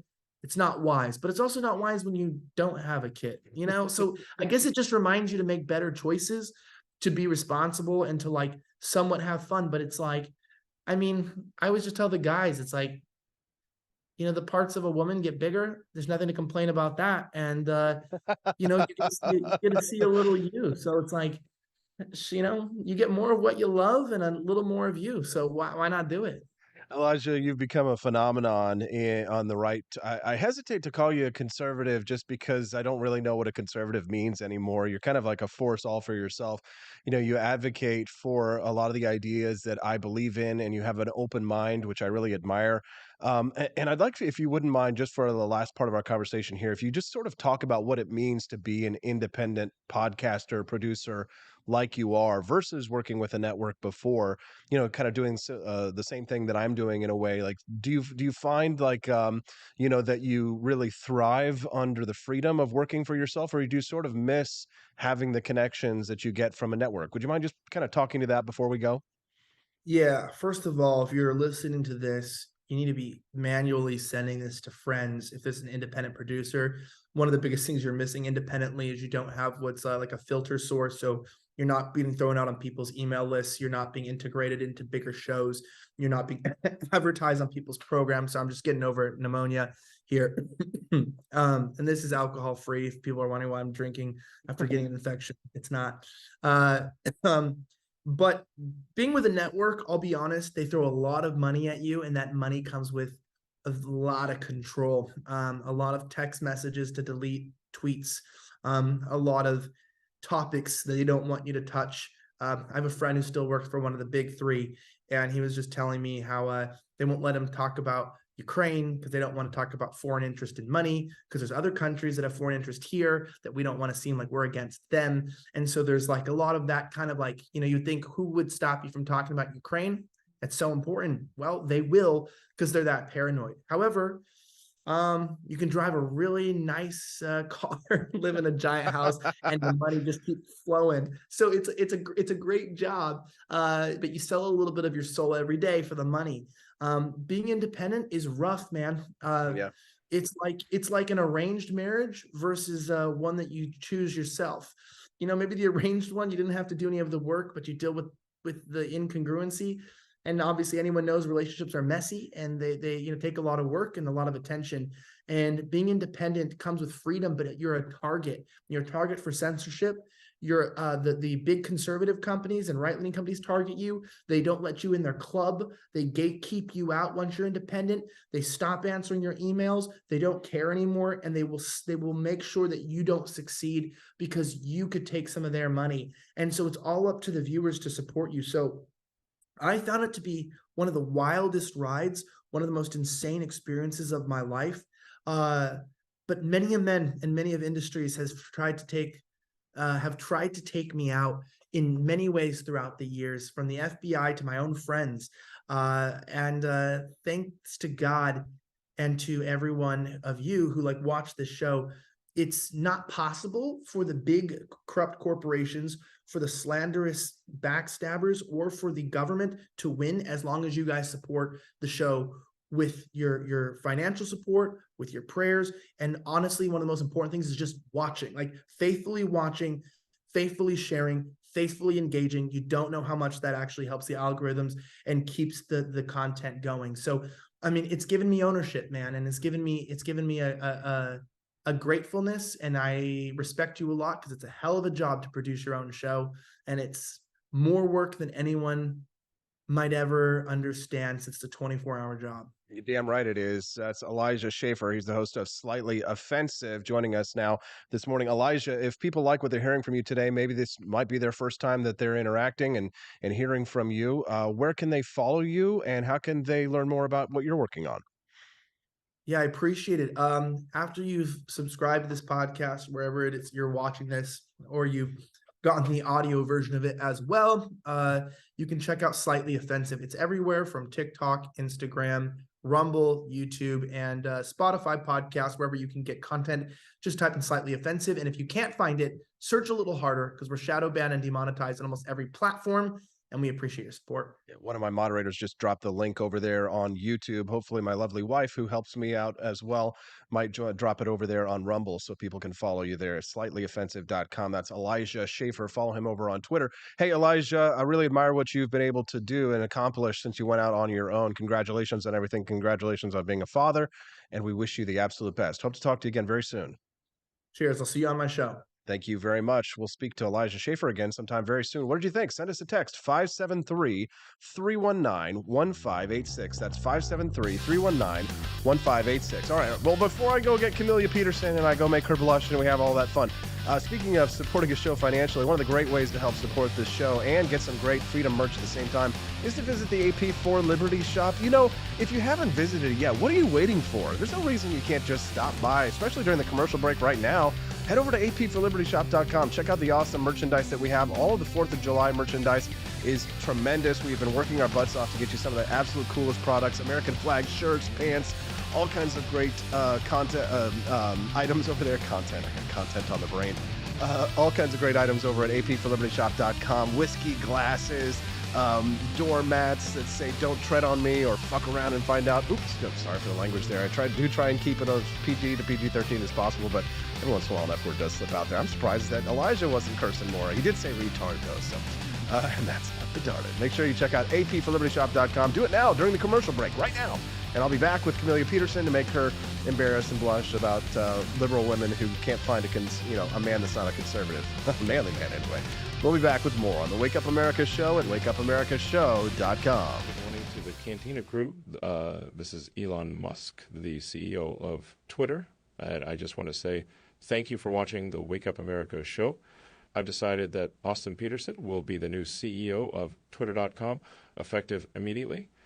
First thing to do, though, is I've got to go and blast off into space.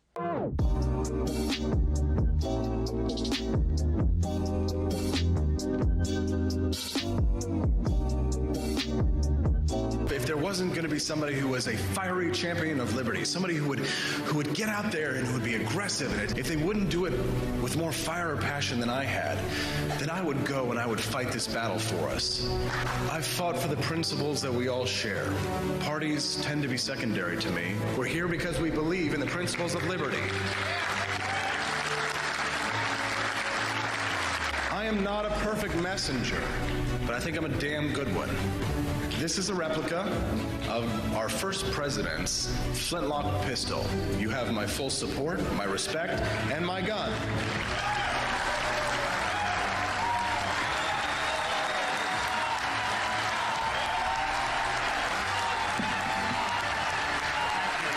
I think that at the heart of my philosophy is much more libertarianism than well, that's the fashionable word these days, I guess. A conservative is no longer just that. He's a libertarian and always has been.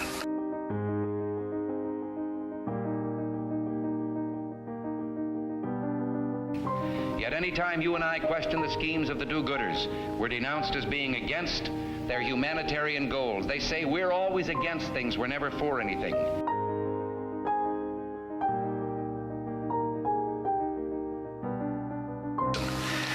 is fascism? Fascism is private ownership, private enterprise, but total government control and regulation.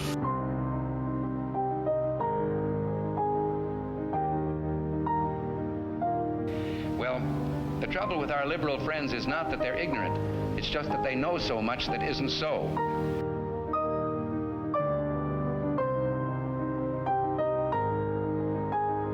If we lose freedom here, there's no place to escape to. This is the last stand on earth.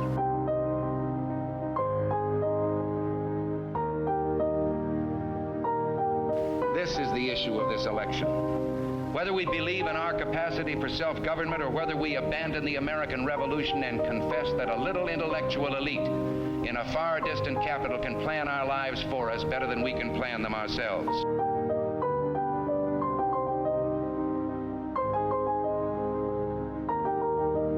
The conservative, so-called, is the one that says less government, get off my back, get out of my pocket, and let me have more control of my own destiny.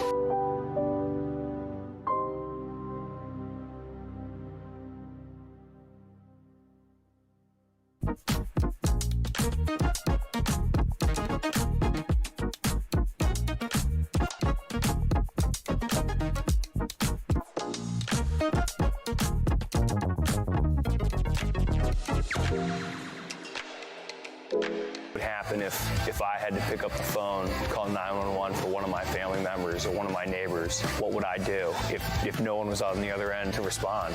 What if there was no 911? You can be a part of the solution. Anybody can be a firefighter. Male, female, younger, older. We have school teachers. We have leaders in business. Is me, you, anyone that wants to be. There is no typical firefighter. Do you hate the deep state? Do you reject the Antichrist in all his ways? Do you believe that aliens controlled LBJ to assassinate John F. Kennedy? Did you know that the shot can put chemicals in you that will make you more sensitive to 5G? Do you love America? Do you want more freedom?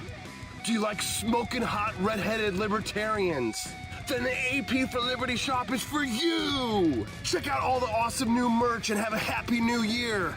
Fight the deep state, reject the Antichrist. Visit AP for Liberty shop and get your patriotic merchandise now, or the deep state wins!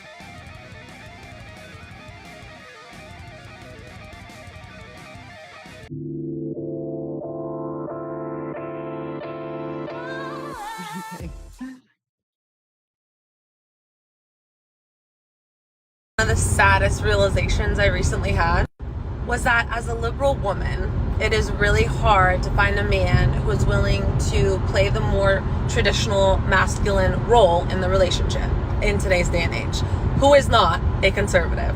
A man who wants to pay on the first date, who wants to open your door, who has that want and desire to take care of you and to provide, who is not a conservative.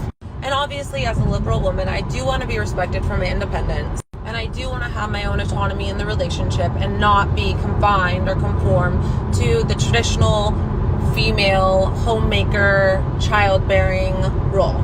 And most of the men that I've dated who do have that more natural provider masculinity about them are normally conservative. So I don't really know what to do because I don't want to compromise my morals and values just to find a man. But am I asking to have my cake and eat it too?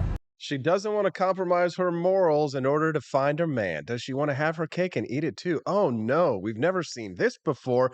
Joining us now to discuss this topic is the lovely Camellia Peterson on the phone, so we can't see her blushing cheeks. Good morning, CJ. Good morning. Yes, I'm sorry. Well, you can just imagine it because you've seen it before.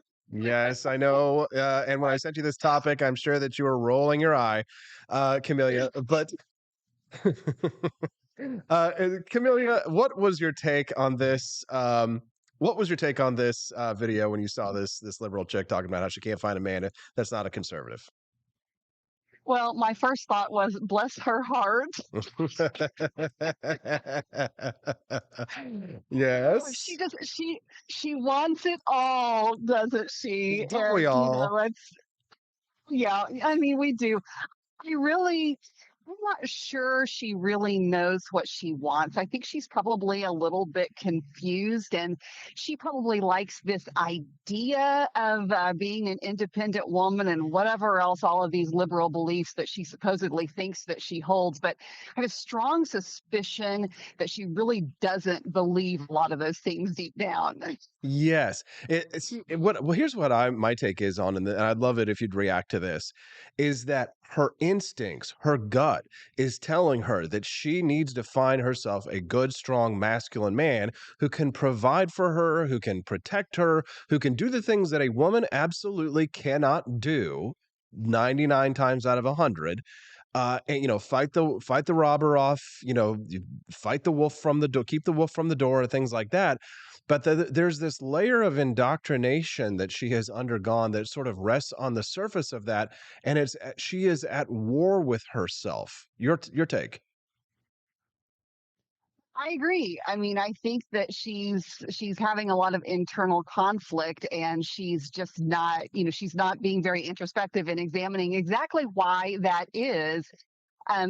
She's been, I mean, feminism, this is the result of feminism taken to extremes. And real feminists would look at this and say, that's crazy, because feminism has come to mean that not only should you be independent and able to support yourselves and have equal rights, but that you should be able to have all of these things, and also at the expense of a man.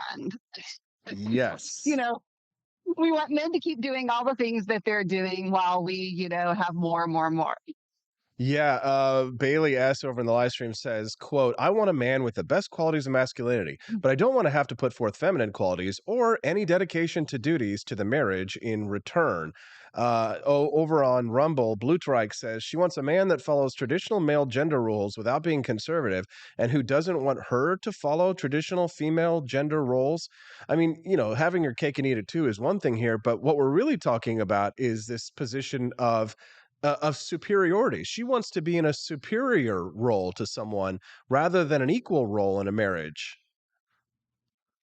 Right, and that's where this pendulum swing of feminism has gotten to, is that women are not satisfied with just having their equality in every sense of the word, because what she's talking about is not equality in every sense of the word.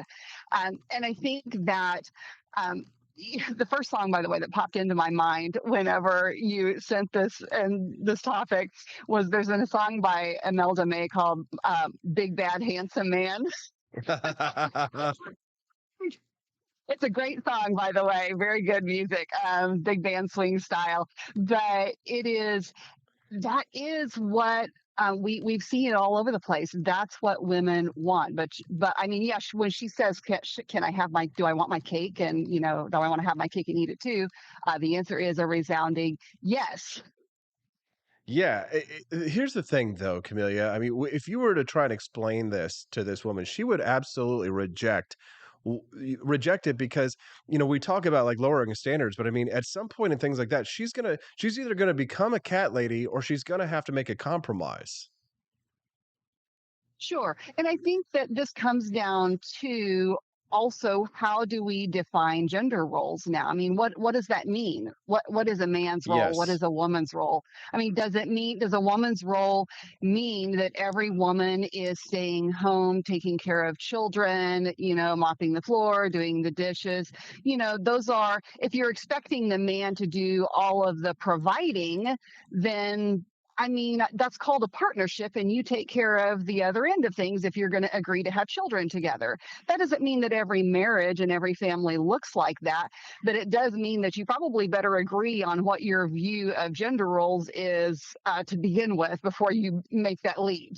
For sure. Now, Camellia, if you could just hold on for just one moment, I'm going to switch away. You won't be able to hear the video that I'm going to play, but this is from this young lady yesterday, because the story is from the New York Post. "Making women look dumb is a disturbing new podcast trend."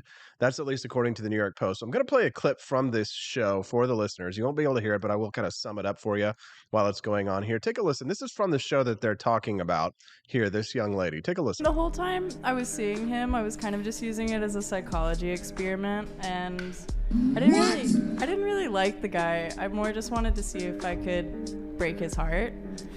And it was fun. So did you break his heart then? Just a wee bit. I hope I did a little damage. Wow. Okay. Why do you hope that you did a little damage? I like humbling men. You like humbling men? Yeah. It's like my pastime.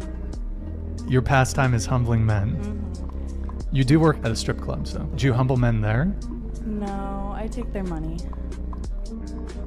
The whole time I was seeing. Okay, so here she is. She's saying that she dated a guy for the express purpose of breaking his heart. And she's on this show, and she talks about her pastime as humbling men. Sadly, I've known too many women who are like this. But I'm glad that podcasts like this exist, despite the fact that the headline of this article is "Making Women Look Dumb is a Disturbing New Podcast Trend." Probably, Camellia, a lot of women really need to be humbled, wouldn't you say? Well, I will say that what cracked me up the most about that spot was when he said, "Well, you work at a strip club. Are you humbling men there?" But do you Yes. right. But do you get my point here that that when it comes to the question of humbling women and things like that, and this or embarrassing them, I mean, there's a difference maybe between being embarrassed and being humbled. If you're being humbled, maybe you'll feel a little embarrassed, but being humbled isn't necessarily a bad thing. And who says that even being embarrassed is necessarily a bad thing? I mean, a lot of women should feel embarrassed, like that original woman we were talking about right there, that she wants a conservative man, but she doesn't want to have to make any compromises. I mean, she deserves to be humbled, wouldn't you say? I think so. And I think the fact that this girl, I'm not going to call her a woman because that's not a woman, but I think that this girl who is talking, is she. That she even feels comfortable saying that to begin with speaks to a whole lot of character flaws that need unpacking, and probably a whole lot in her childhood and background that needs to be unpacked. But I also think too that as we grow personally as individuals in our own emotional and mental health, that we attract those same people that are on our level, so to speak. And I'm just saying that if she's being able to take advantage of men who are falling for this, that they probably need to be a little more selective as well. Explain. Well, I'm just saying that it is, and sometimes it's hard to tell, and I know that it's a little different for men, but men need to, maybe look a little beyond the surface when it comes to just, a woman. You should not be so vulnerable and gullible to just, fall all over yourself for a pretty girl who comes and, throws herself at you, and probably actually doesn't even throw herself at you. She's, knows the art of manipulation when it comes to men. And that's not necessarily an easy thing to do. And I don't know that a lot of men have been taught that.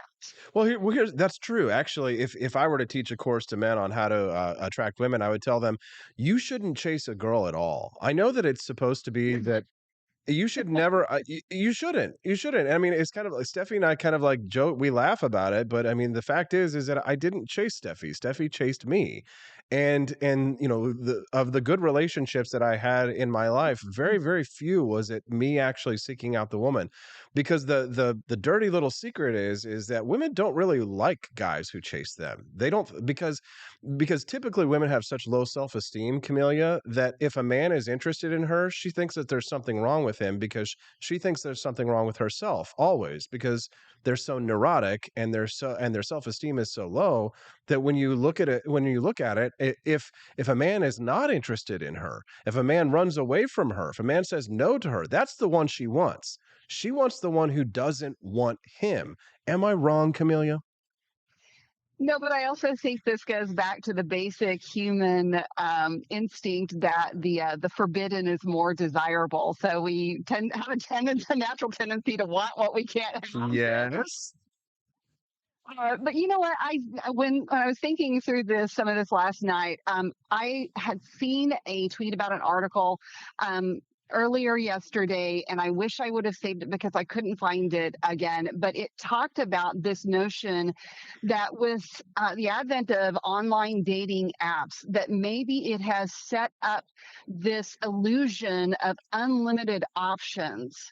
And so people have become more unrealistic and selective in, what they will accept. And that's not real life. Yeah, actually, it's funny that you bring that up because I've been watching these female delusion calculator. This is hilarious. So for those of you who don't know, this is fun. We're going to play a little game here, Camellia. Okay, so let's. Oh boy. All right, so tell me, I'm gonna fill out this calculator based on your preferences, and don't try and skew it just because you're doing it live and in front of an audience, okay? Oh my gosh. We're gonna find what are the chances of you to find the man of your dreams. Here we go. Do you want me to exclude married men who are already married? Yes, please. Okay. And what age bracket would you like me to include in this?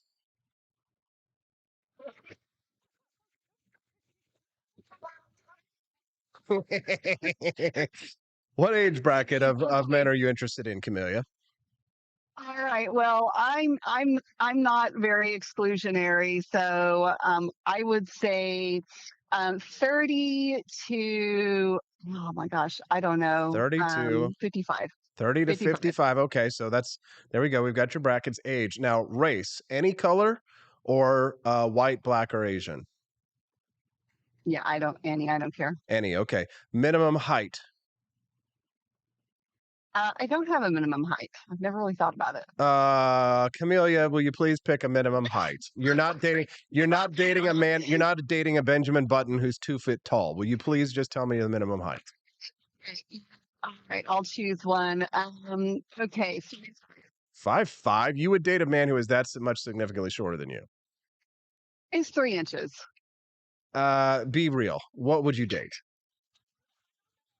How about your height? How about 5'8"? Is that how tall you are? Okay. Do you want me to exclude men who are obese? Be honest, Camellia. I know. Be honest. I'll be honest with you. I am conflicted about that a little bit. You're talking about a big, grousey gremlin on the couch. It depends on how obese, but yes. Okay, excluding obese men. All right, minimum income. Minimum income. Don't play with me, Camellia. There's a $20,000 a year man with 5 pit bulls. $50,000. Okay, $50,000 a year. Let's find out. Okay, the probability, according to statistical data, the probability a guy in the U.S. population of males that meets your standards, 5.2%. You are a 3 out of 5 on the delusion score. You are an aspiring cat lady. Congratulations, Camellia. Well, it would not surprise me at all to grow old alone. So I guess there you go. There's my 5% chance. Your chances of finding a man are 5%. And you are 3 out of 5 delusional. Isn't that sad, though? Because think about that. I mean, and I have to say, I think you were pretty wide open in regards, fairly wide open in regards to the type of man that you want to date. You probably thought you yourself were pretty open on your standards, but you do have standards, Camellia. And yet, imagine a woman who is, never been married, like this liberal chick and stuff like that, or the stripper or whatever. Imagine the type of standards that they have for men, and it's like 0.005%, not 5%, 0.005%. Do you think a lot of women are living in a delusional world? Oh, no doubt. I would be interested to see that same sort of calculator flipped for men. It exists. There's male reality calculator. I'm going to do it right now, actually. I'll do it right now. I'm going to pretend like I'm not married for a minute. Steffi, don't kill me. And for the age, you were 30. I'm going to be open-minded and include 18-year-olds. So we'll say we'll do 18 and I'll go all the way up to 50, 18 to 50. I'm going to exclude married and I am going to exclude mothers. I'll say any race. Height, I don't care. I pretty much 4 feet to Amazonian of any. All right, so I will exclude overweight and obese. Minimum income doesn't matter to me. I will say, 0K. I don't care. Find out. Okay, so my ideal woman, let's see, getting results. 8.2%. There you go. Statistical data. The probability the women in the U.S. population 18 to 50 meets my standards, 8.2%. Only 5.7 million. But the reality prescription in terms of red pills, 1 out of 5 red pills, I am 1 out of 5. So I am easy to please. While you are an aspiring lady. So, I wonder what the really the deciding factor is on what that really tips the scales. And my guess is that it's the obesity factor. Yeah, the obesity factor, because most people in the U.S. are very fat, and a lot of men don't make a lot of money because $50,000 is probably high for even where you live. For example, Steffi and I did like a search the other day for people out in Lowman, Missouri, where we're from. And it's like the average salary in Lowman is $29,000 a year. So, people in Missouri, we're poor, Camellia. So, the chances of finding a guy who doesn't have 12 pit bulls and make $29,000 a year is pretty low statistically. Sure. Although I think that, I don't know, it definitely does depend on the area that you're in for sure. And, the 50,000 number, that's flexible for me, but I can't help but think of, you can't even find people to flip burgers for $15, depending on where you are. And, I hire people part-time with really, no requirements necessary for $20 an hour. Mm-hmm. So just like it is possible. So I do think that, there is it speaks to a certain amount of drive and motivation to find those jobs because they do exist. Yeah, they do. But, $50,000 is actually a lot of money for men in Missouri. So if you had to go back, would you say, maybe $30,000 a year, the average typically for men in Missouri, you'd accept that? Yeah, I would accept 30,000. What if they had pit bulls? No. No, maybe. I love dogs, but I definitely, I don't know that I would trust a dog like that if I had a young child. Okay, there you go. All right, Camellia Peterson, I think I've embarrassed you enough already. Is there anything else you'd like to share with our listeners before I let you go?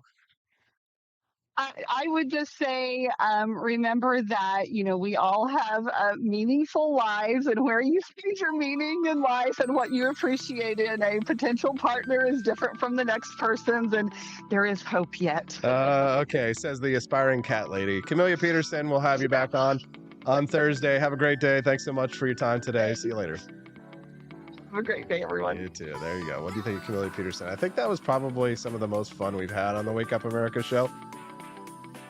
All right, I know it's a little bit early, but I got to run because I've been in so much pain this entire show. I don't know what happened. I think I threw my back out, but like this whole time I've been like gritting my teeth and barely sitting up straight. I need to go lay down. I think I threw it out last night with karate. I got it. All right, I hope if you enjoyed the show, make sure you click that like button before we go. And don't forget to visit the apforlibertyshop.com website. You got to visit that apforlibertyshop.com website. My buddy John Burke has got a great product line as well over at shellshockcbd.com. I endorse and recommend his line of CBD and Delta 8 gummies. Make sure you check those out as well. You can get a 10% discount over at Shell Shock CBD. Get any of these fine products for 10% off. You know what I'm going to do? I'm going to take this freeze gel right now. I'm going to put it on my lower back and see how it does. The Shell Shock CBD website has got a great line of gummies and products. You're also supporting a veteran-owned business. 10% off if you use that code AP for Liberty. That's AP, the number 4, AP for Liberty. Check it out. Get that 10% discount off. And if it doesn't work, guess what? You get a 10% discount. You get your money back as well, so you don't have to really worry about it. All right, here we go. All right, I'm going to try this. Smells good. There you go. Get that over at John Burke's store. There, 10% off. All right, let me put it on my back right now. Oh, aches and pains, baby. That's what happens when you're getting old. Maybe I should lower my standards, my expectations. Oh, wait, I'm married. Ain't got to worry about it. If you enjoyed the show, again, don't forget to click like and subscribe before you leave, and we'll see you tomorrow on the Wake Up America show. Don't forget, Wednesday means Judge Napolitano, plus I've got Man, I've got some other great guests. I think I'm going to have Spike Cohen on the show. Like, the guests this week are going to be off the hook. Judge Napolitano, Cliff Maloney on tomorrow. Will Sharp is going to join us. He started a new group called Jews Against Soros. Jews Against Soros. You don't want to miss that. Make sure you come back tomorrow on the Wake Up America Show at wakeupAmericaShow.com.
I like shooting things, but whenever I can't shoot something, I like to cut things. My life isn't all about shooting and stabbing and cutting, though. Sometimes I have to do actual work, but when I work, I still like to have fun. And there's nothing less fun than trying to cut with a crappy knife. Thankfully, from the ancient sect of Christian knights, who